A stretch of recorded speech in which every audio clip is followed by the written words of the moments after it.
Hello students, कल मैंने आपको संबंध एवं फलन वाले पार्ट को कराया था।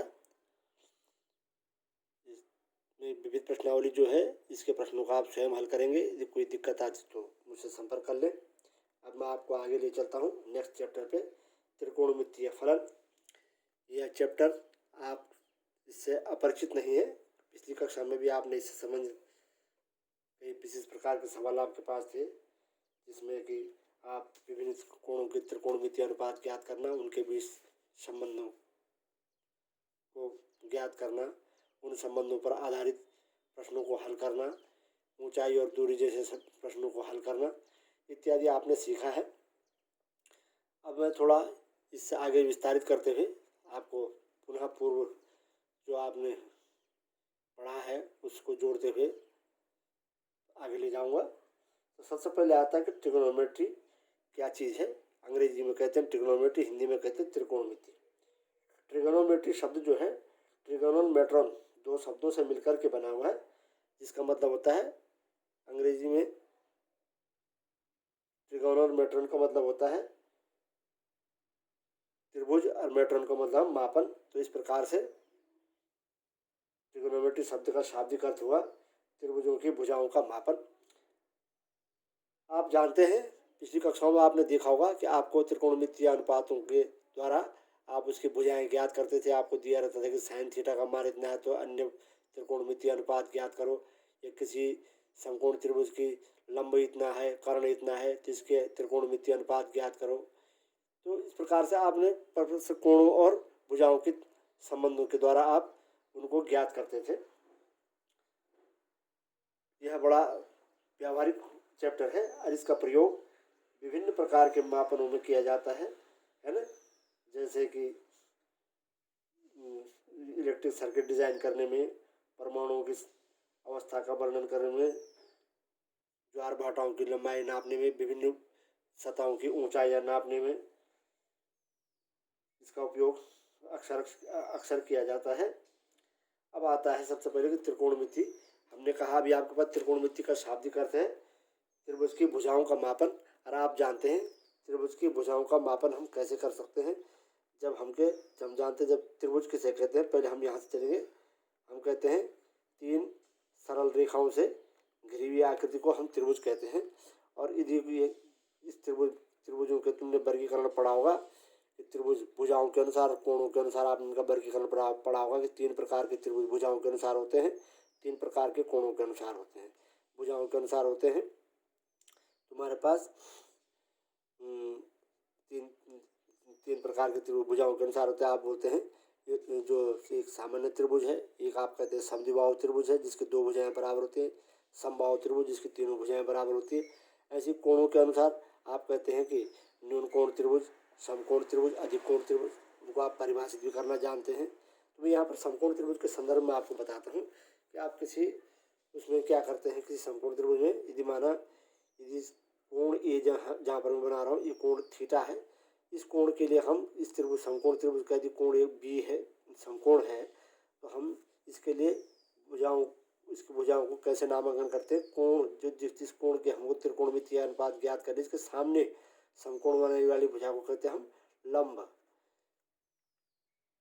इस कोण से जुड़ी हुई दूसरी भुजा को कहते हैं हम आधार, और समकोण के ठीक सामने की भुजा को कहते हैं हम कर्ण। अंग्रेजी में कहते हैं परपेंडिकुलर, इसको बोलते हैं बेस, इसको बोलते हैं हाइपोटेनस। ये इनके बीच में संबंध होता है। अब आप त्रिकोणमितीय अनुपातों में इसमें कहते थे आप साइन थीटा बराबर लंब बटे कर्ण, कॉस थीटा बराबर आधार बटे कर्ण। ये दो जो मूल त्रिकोणमितीय अनुपात है, और बाकी अन्य त्रिकोणमितीय अनुपात सब इनसे व्युत्पन्न होते हैं, जिसमें हम कहते थे टेन थीटा बराबर हम कहते थे लंब बटे आधार। या हम इसको ये व्युत्पन्न त्रिकोण, ये मूल त्रिकोणमितीय अनुपात है और ये है व्युत्पन्न त्रिकोणमितीय अनुपात, जिनको मैं नीचे लिख रहा हूँ। ये है मूल और ये है व्युत्पन्न। टेन थीटा बराबर हम कहते लंब बटे आधार, यानी साइन थीटा बटे कॉस थीटा। ऐसे कॉट थीटा आता था आपके पास, तो कॉट थीटा को आप कहते थे आधार बटे थीटा बटे साइन थीटा। ऐसे सेक थीटा इसको कहते थे कि कर्ण बटे आधार या 1/cos थीटा। ऐसी कोसेक थीटा इसको कहते थे आप कर्ण बटे लंब यानी 1/sin थीटा। इस प्रकार से इन 6 त्रिकोणमितीय अनुपातों के बारे में आपने पढ़ा होगा। तो ये साइन थीटा और कॉस थीटा जो है ये मूल त्रिकोणमितीय अनुपात है, और बाकी टेन हो गया, कॉट हो गया, सेक हो गया, कॉसक हो गया, व्युत्पन्न त्रिकोणमितीय अनुपात है। ये सब साइन थीटा और कॉस थीटा से ही उत्पन्न हुए हैं। ठीक है नी। इसमें सेक थीटा को हम कॉसेक थीटा का और साइन थीटा को हम सेक थीटा कॉस थीटा को सेक थीटा का, साइन थीटा को कॉसेक थीटा का, टेन थीटा को कॉट थीटा का हम परस्पर क्या कहते हैं, व्युत्क्रम त्रिकोणमितीय अनुपात कहते हैं। इनमें परस्पर संबंध ये होता है, देखो sec theta is equal to 1/cos theta, cosec theta is equal to 1/sin theta. ऐसी sine theta is equal to 1/cosec theta होगा और cos theta is equal to 1/sec theta होगा। ऐसे ही टेन थीटा कॉट थीटा का हो गया, tan theta is equal to 1/cot theta.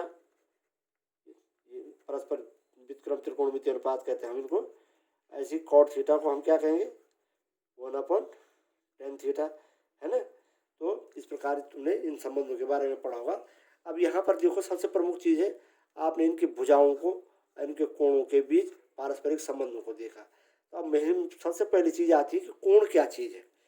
तो आप कोण को कैसे परिभाषित करते हैं, आपने प्रश्नों को हल तो किया लेकिन कभी इस पर फोकस किया, तो मैं आपको फिर बताता हूँ कोण क्या चीज़ है। सामान्य तौर पर हम कोण बोलते हैं, जैसे माने मैंने दो रेखाएं खींची, एक रेखा ये है, इसके बीच ये झुकाव है, इसको हमने कोण कह दिया। और इसको मैं दो सरल रेखाएं हैं, तो हम सामान्य तौर पर कह देते हैं कि इन्हीं दो सरल रेखाओं के बीच के झुकाव को हम कोण कहते हैं। इन्हीं दो सरल रेखाओं के बीच के झुकाव को, रेखा एक है, ये रेखा दो है, इनके बीच का ये झुकाव है, हम कहते हैं कि इन्हीं दो सरल रेखाओं के बीच के झुकाव को हम कोण कहते हैं। अब देखिएगा हम गणितीय रूप से इसको किस प्रकार से परिभाषित करते हैं कोण को। देखो यदि माना आप ये लेकर चलिए, माने ये कोई एक किरण है, वो ये एक किरण है।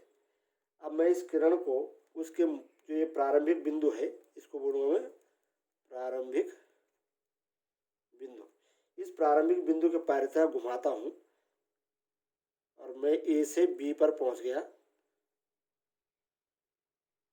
यहाँ पर बिंदु बी तक मैं पहुँच गया हूँ। इसके जो घूर्णन है, प्रारंभिक भुजा, इसको मैं प्रारंभिक भुजा नाम दूँ और इसको इसकी अंतिम भुजा नाम दूँ, तो हम क्या कह सकते हैं, किसी किरण के उसके प्रारंभिक बिंदु के पारितः,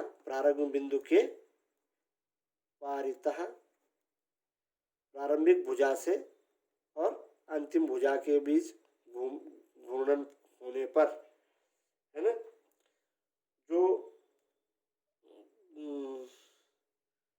ये स्थिति बनती है, इसको हम क्या कहते हैं, कोण कहते हैं। इन दोनों स्थितियों के बीच जो स्थिति बनती है, इसको क्या कहते हैं, हम कोण कहते हैं। इस प्रारंभिक बिंदु को हम कोण का शीर्ष कहते हैं। इसको प्रारंभिक भुजा कहेंगे, इसको अंतिम भुजा कहेंगे। इस प्रकार हम कोण को परिभाषित कर सकते हैं। तो हम इस प्रकार से कोण को परिभाषित करेंगे कि किसी किरण के, ये एक किरण है, इस किसी किरण के उसके प्रारंभिक बिंदु से, प्रारंभिक भुजा से और अंतिम भुजा के बीच जो घूर्णन होता है, इसकी माप को हम क्या कहते हैं, इस घूर्णन की माप को क्या कहते हैं, हम कोण कहते हैं। ठीक है ना। इस जो प्रारंभिक बिंदु है जिसके पारितः है कि ये किरण घूम रही है, उसको हम कोण का शीर्ष कहते हैं। उसकी प्रारंभिक भुजा, जहाँ से ये घूमना प्रारंभ करती है, इसको प्रारंभिक भुजा, और जहाँ तक ये घूमती है, इसको हम इसकी अंतिम भुजा कहते हैं। इनके बीच जो ये यहाँ पर इसका घूर्णन है, इसकी माप को हम क्या कहते हैं, कोण कहते हैं। अब यदि माना कोई किरण उसकी प्रारंभिक भुजा से घड़ी के सुइयों की विपरीत दिशा में घूमती है, अर्थात हम इसको कहते हैं वामावर्त घूर्णन करती है। वामावर्त घड़ी की सुइयों की विपरीत दिशा में घूमती है तो हम इस कोण को कहते हैं धनात्मक कोण। और यदि कोई किरण उसकी प्रारंभिक दिशा से घड़ी के सुइयों की दिशा में घूमती है अर्थात दक्षिणावर्त घूमती है, इसको बोलते हैं हम दक्षिणावर्त। दक्षिणावर्त घूमती है तो हम इसे कहते हैं ऋणात्मक कोण।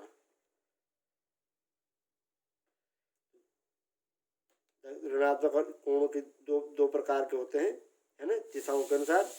जब कोई कोण क्या करता है, उसकी प्रारंभिक दिशा से घड़ी के सुइयों के विपरीत दिशा में घूमता है तो हम इस कोण को कहते हैं धनात्मक कोण।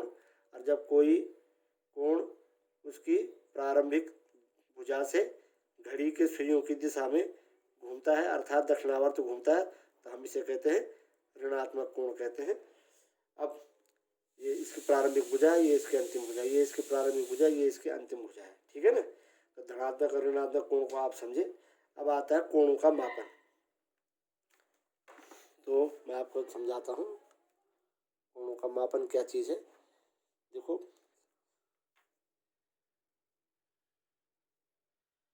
कोणों का मापन, जब अब यदि हमारा कोई कोण है तो हम उसका मापन कैसे ज्ञात करते हैं, क्या क्या इसकी पद्धतियाँ हैं, ये मैं आपको बता रहा हूँ। आपके पास हम देखते हैं जब कोई कोण अपनी प्रारंभिक स्थिति से अंतिम स्थिति की ओर जा रहा है तो वह उसके केंद्र पर क्या करता है, जो स्थिति में परिवर्तन आ रहा है उसके मापन को हम कोण का मापन कहते हैं। इसके मापन की दो ही पद्धतियाँ आपके पास हैं। एक है जिसको हम बोलते हैं वृत्तीय पद्धति और एक है हमारे पास इसको हम बोलते हैं डिग्री माप, या इसको बोलते हैं दिमाग से बात स्लिप हो रही है, कोण मापन की पद्धतियाँ डिग्री वृत्तीय पद्धति और षष्टिक पद्धति। षष्टिक पद्धति और दूसरी होती है वृत्तीय पद्धति। और षष्टिक पद्धति और वृत्तीय पद्धति क्या है मैं थोड़ा समझा लेता हूँ। जो षष्टिक पद्धति होती है, षष्टिक पद्धति के अंतर्गत कोण के मापन की प्रमुख इकाई है डिग्री, या जिसको हम अंश कहते हैं, तथा वृत्तीय पद्धति के अंतर्गत कोण मापन की जो इकाई है वह है रेडियन। यदि मैं कहता हूँ ऐसा लिखता हूँ किसी के ऊपर x डिग्री, जिसके ऊपर x अंश है, या मैं यहाँ पर लिख देता हूँ x c ऊपर ये चिन्ह बना देता हूँ, इसका मतलब हो गया x रेडियन। तो वृत्तीय पद्धति और षष्टिक पद्धति में कोण मापन की प्रमुख इकाइयाँ क्या है, इसमें अंश है और इसमें क्या है, रेडियन है। अभी अंश माप क्या है, रेडियन माप क्या है, मैं तुमको बता देता हूँ। अंश माप क्या है, यदि माना कोई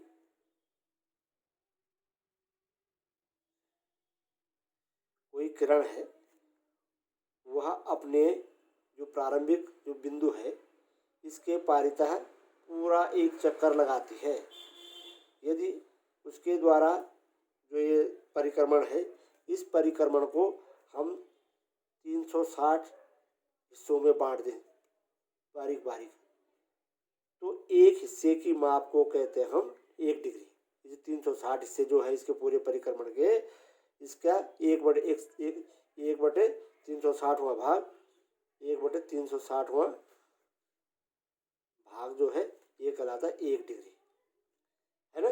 जो इसके परिक्रमण प्रारंभिक भुजा से अंतिम भुजा का एक पूर्ण जो परिक्रमण कर लेता है, इसको यदि 360 हिस्सों में बांट लें तो इसका एक हिस्से को अर्थात 1/360वें भाग को हम क्या कहते हैं, 1 डिग्री कहते हैं।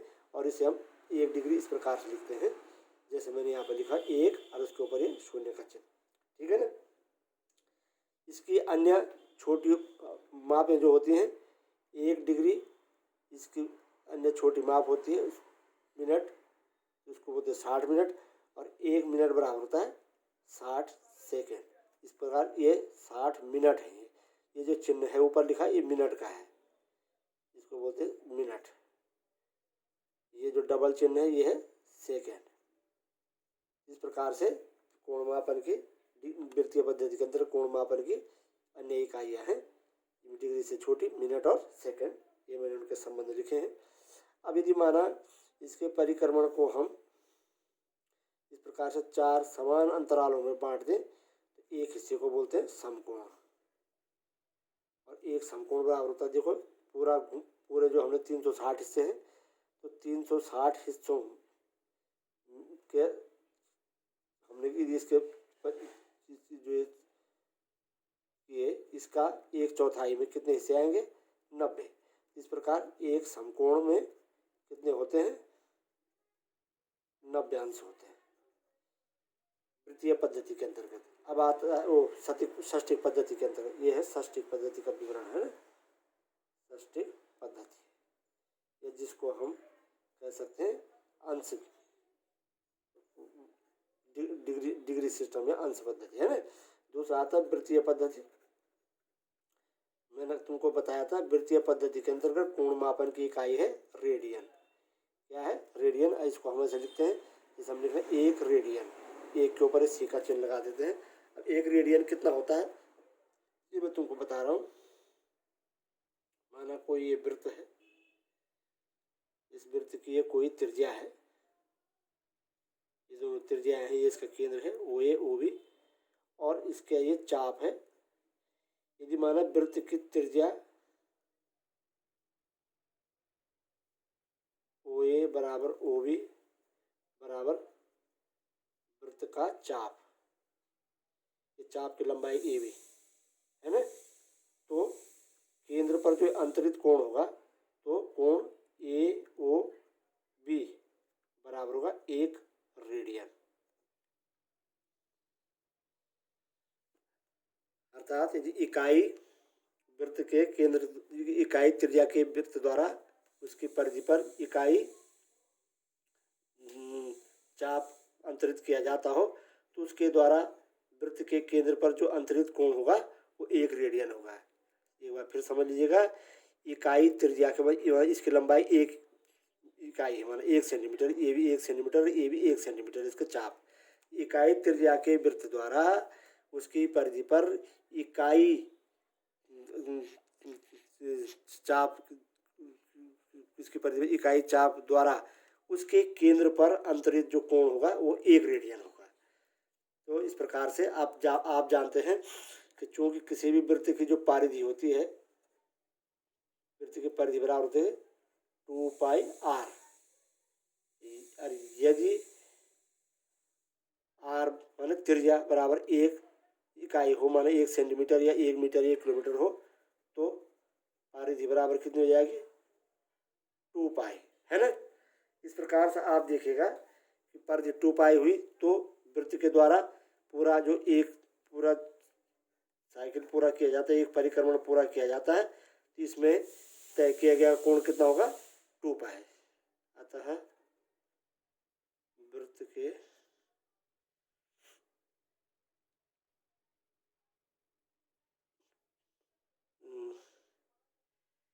केंद्र के पूरा एक चक्कर तय करने पर कोण की प्रारंभिक भुजा द्वारा तय किया गया कोण ये बराबर कितना जाएगा, 2 पाई रेडियन, 2 पाई रेडियन। तो ये कोण 2 पाई रेडियन होता है। अब यदि माना ये आधा चक्कर पूरा करता है तो वो कोण कितना हो जाएगा, आधा 2 पाई का आधा मतलब पाई रेडियन। यदि 1/4 चक्कर पूरा करता है तो कितना हो जाएगा, 2 पाई बाई 4 यानी पाई बाई 2 रेडियन। अर्थात इसको जो हम समकोण कहते हैं तो एक समकोण बराबर होता है पाई बाई 2 रेडियन। ये इसमें संबंध है। तो अब आपको मैंने कोण के मापन की दोनों पद्धतियां बताई, रेडियन माप और डिग्री माप। रेडियन माप किसके अंतर्गत होती है, वृत्तीय पद्धति के अंतर्गत। डिग्री माप किसके अंतर्गत होती है, षष्ठिक पद्धति के अंतर्गत, है ना। इस प्रकार से आप कोणों का मैंने बताया कि धनात्मक कोण क्या होते हैं, ऋणात्मक कोण क्या होते हैं इत्यादि मैंने तुमको परिचय कराया। अब आता है तुम्हारे पास अगली चीज,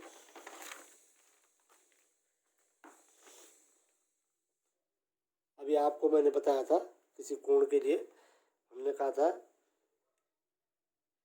यदि कोई इकाई त्रिज्या का वृत्त है उसके द्वारा वृत्त की परिधि पर इकाई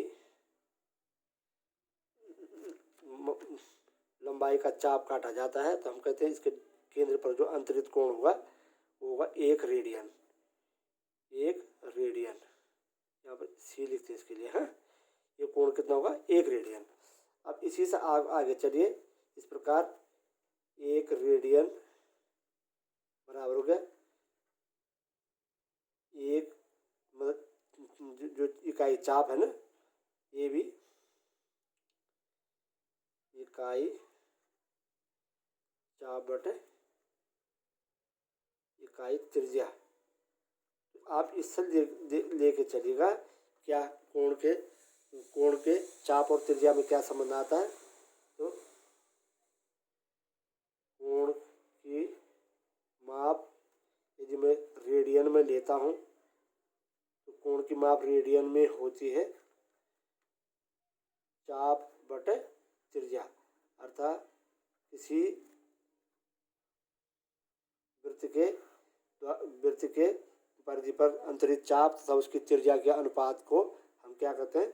उसका कोण की माप रेडियन में के बराबर होती है। किसी वृत्त के परिधि पर कटे चाप तथा उसकी त्रिज्या के अनुपात को क्या कहते हैं? कोण की माप हम रेडियन कहते हैं। अर्थात कोण की माप चाप और त्रिज्या में क्या संबंध आया? कोण की माप रेडियन में बराबर होगी चाप बटे त्रिज्या। ये बहुत महत्वपूर्ण संबंध है, इसका उपयोग आपको कई जगह करना पड़ेगा। अब आता है डिग्री माप को और रेडियन माप को कैसे हम परस्पर एक दूसरे में परिवर्तित करते हैं। यदि माना आपको दे रखा है कि अभी हमने कहा था कि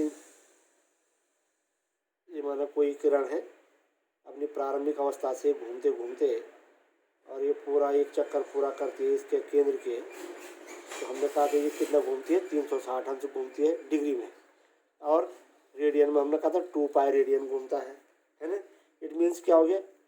2 पाई रेडियन बराबर 360 अंश। इसलिए पाई रेडियन बराबर कितना हो गया?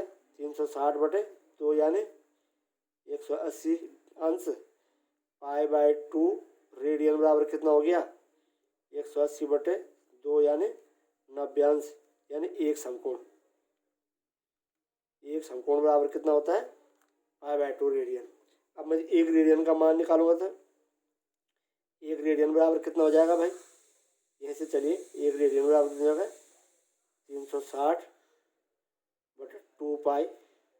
यहाँ से चलिए, यदि पाई रेडियन बराबर इतना है तो 1 रेडियन बराबर कितना होगा? 2 पाई से डिवाइड कर देंगे, यानी 1 रेडियन बराबर कितना आ जाएगा? 360 बटे 2 पाई, 2 इंटू 22 बटे 7। इसको आप हल करेंगे तो आएगा 57 डिग्री 16 मिनट लगभग। तो एक रेडियन की माप कितनी होती है? 57 डिग्री 16 मिनट लगभग। एग्जैक्ट नहीं है, अप्रोक्सीमेट है, इतनी लगभग। तो इस प्रकार से अब हम एक पद्धति से दूसरी पद्धति में बदलना है जब कोणों की माप को, तो हम क्या करते हैं? देखो, यदि हमको डिग्री माप को रेडियन में बदलना हो तो देखो, माना ये है, माना तुम्हारे पास 45 डिग्री। 45 डिग्री को हम रेडियन में बदलना होता है 45 इंटू पाई बटे 180, यानी 45 चौको 180 यानी पाई बाई 4 रेडियन बन जाता है। अर्थात क्या हो गया?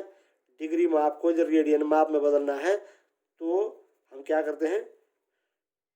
डिग्री माप को पाई बटे 180 से गुणा कर देते हैं। और ऐसे ही इसका उल्टा है।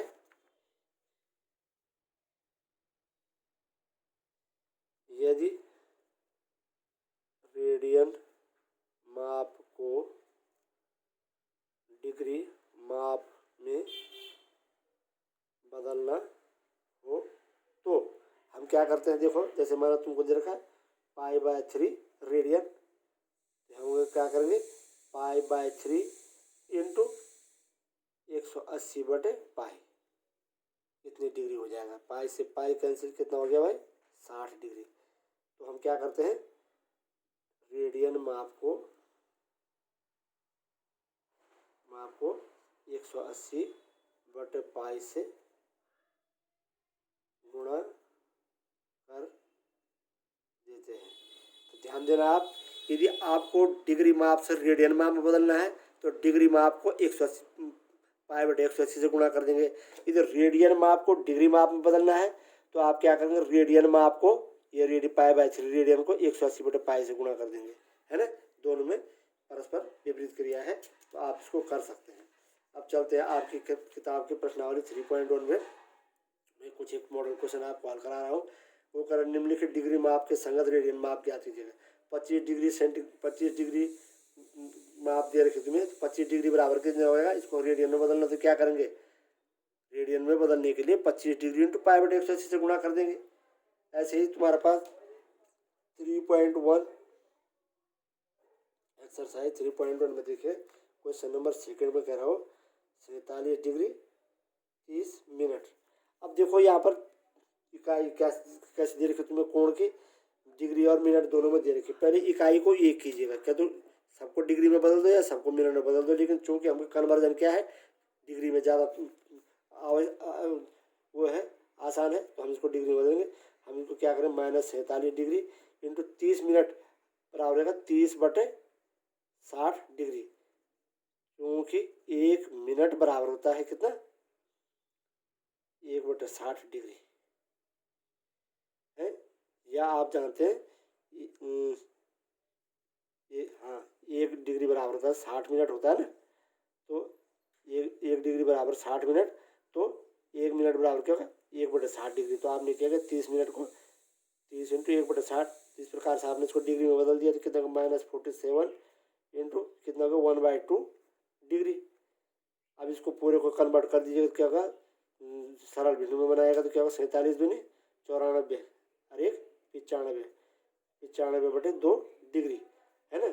अब इसको आपने क्या करना है, रेडियन माप में बदलने वाला, इसलिए रेडियन माप में क्या हो जाएगा, -95/2 इंटू पाई/180।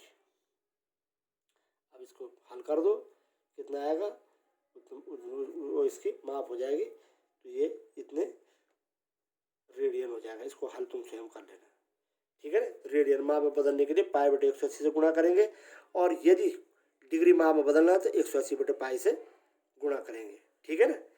तो इस प्रकार से डिग्री माप को रेडियन माप में बदलने के लिए पाई/180 से, और रेडियन माप को डिग्री माप में बदलने के लिए 180/पाई से आप गुणा करेंगे। तो इन सारे सवालों को आप हल कर सकते हैं। सवाल नंबर 1 और 2 को कोई दिक्कत नहीं आनी चाहिए।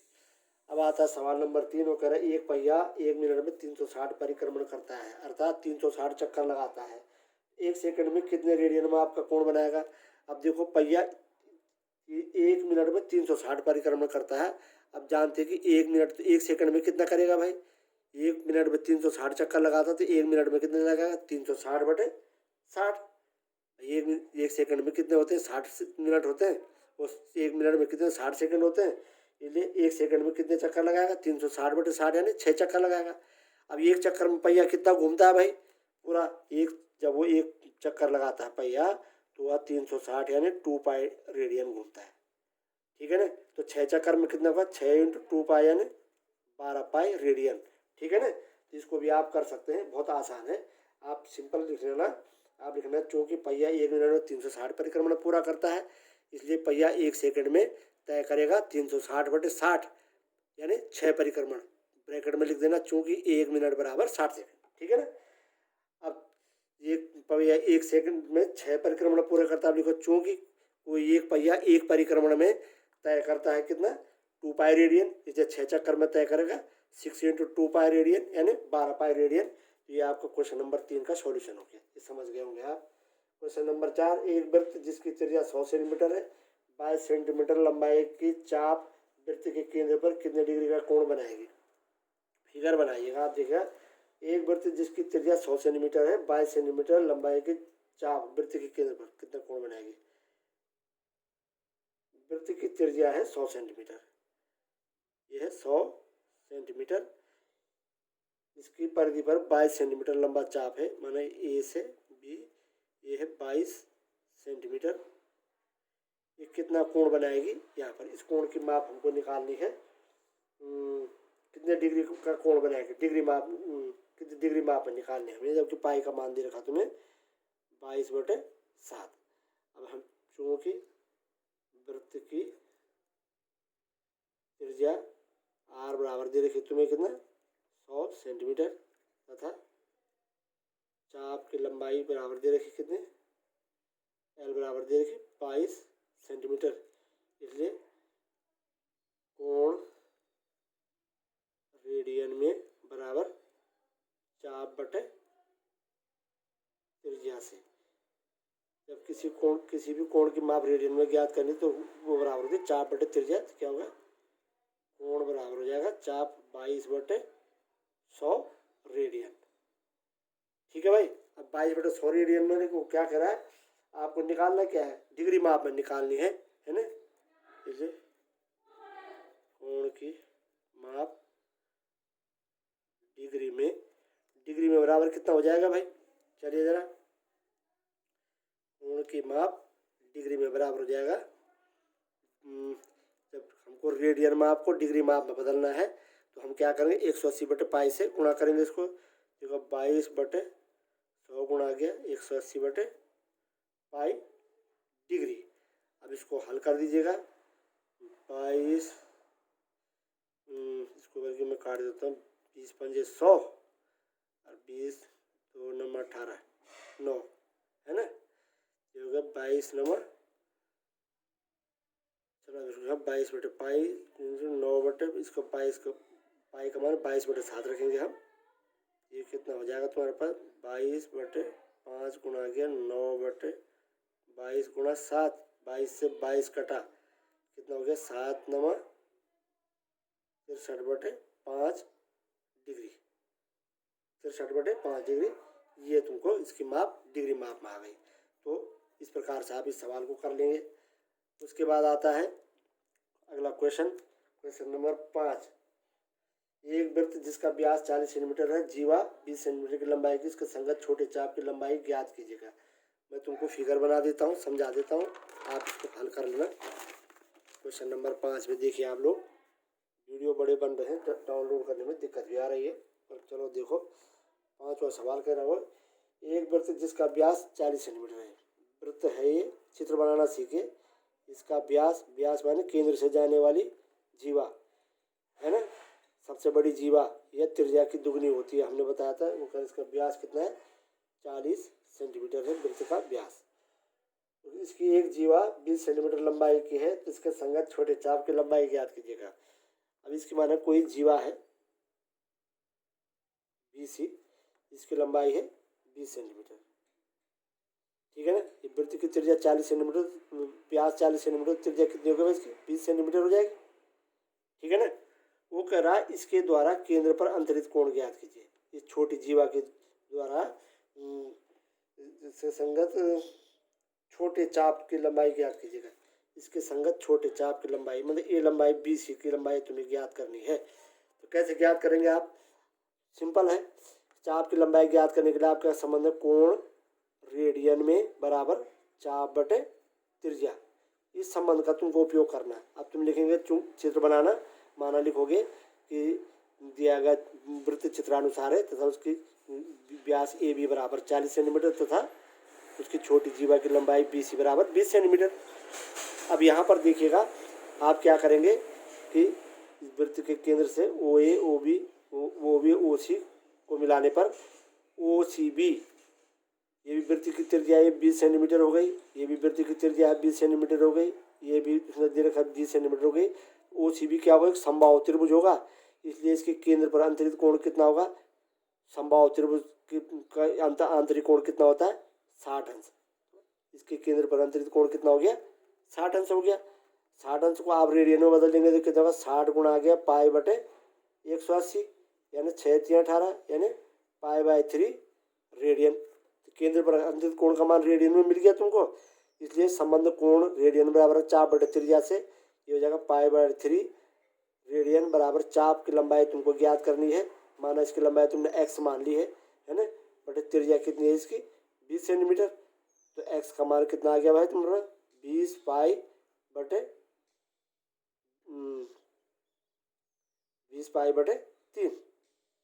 ठीक है ना। अब आप इसको हल कर लेंगे, मिल जाएगा। तो ये सवाल नंबर 5 का हिंट मैंने आपको दिया। ऐसे ही 6वें 7वें सवाल को हल कर रहे हैं। ये प्रश्नावली फिनिश हुई। कल तुमको त्रिकोणमितीय फलनों के बारे में बताऊंगा। धन्यवाद।